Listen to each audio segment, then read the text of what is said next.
was a good festival. I might here.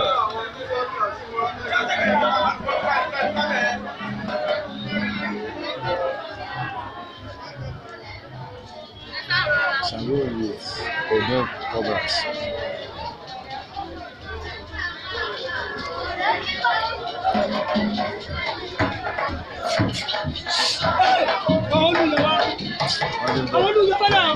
Ẹ máa bọ̀ ẹ tún máa bí ẹ̀bẹ̀ sọ fún mi.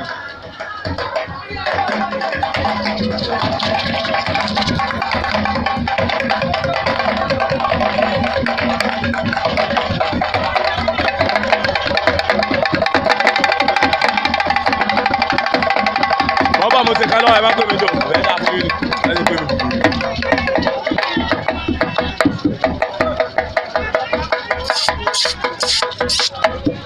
Ẹ sún mẹ́yìn.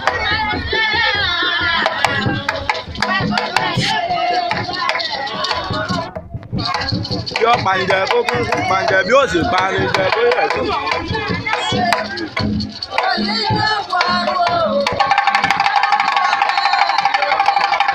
Kò dé pa kò dé pa.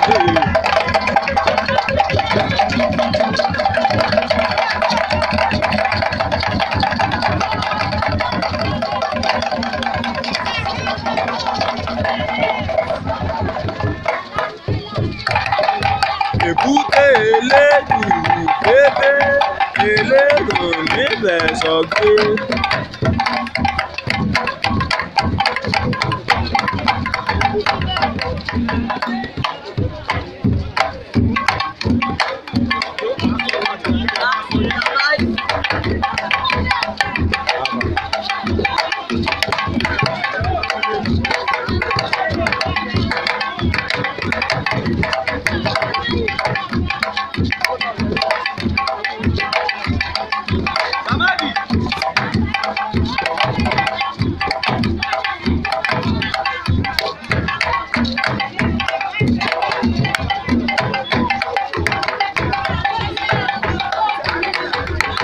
Ọ̀yà sọ́yà yìí jọ.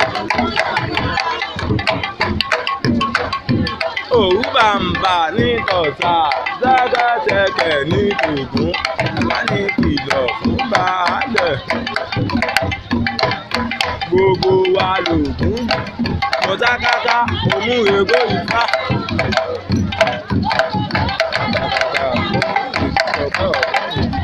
Mo ti gbọ́dọ̀ yíwọ̀ òjò pagi lápá kan òjò pa mí ọmọ ṣe kọ̀rẹ́ mi bíta kọ̀ bá já. Kòlẹ́gùn ní bàbá mi àti dúró gungi àti bẹ̀rẹ̀ gungi àti gungi ọ̀pọ̀ lọ́sọ̀ọ́jú ejò èrò má nìyí.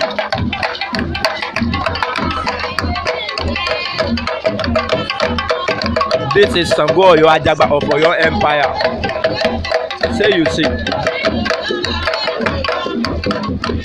Kúlù ń kọ́lá ìwúlẹ̀ ẹ̀bù ni. Mẹ́jọ wọn abẹ́ wọn sẹ́ńdẹ̀ ni. Wọ́n bẹ́ sẹ́ńdẹ̀ nílé ni. Ìbò ni wọ́n túmẹ̀.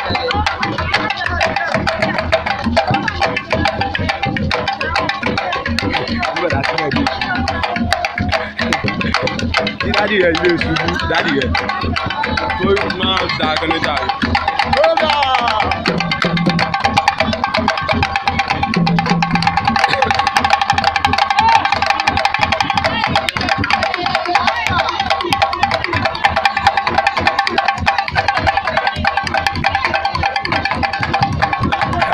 Pé wọ́n sì ní orí yẹn kàrí.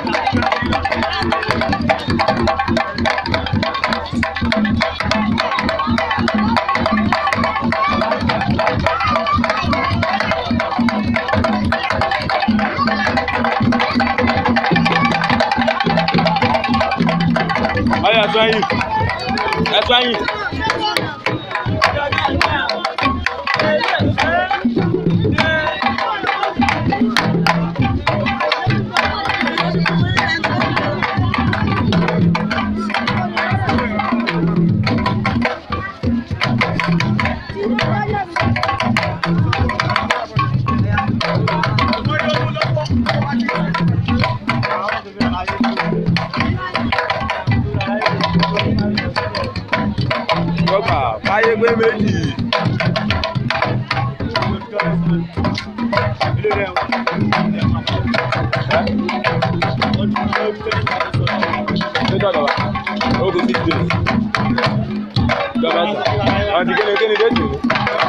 Thursday and Friday.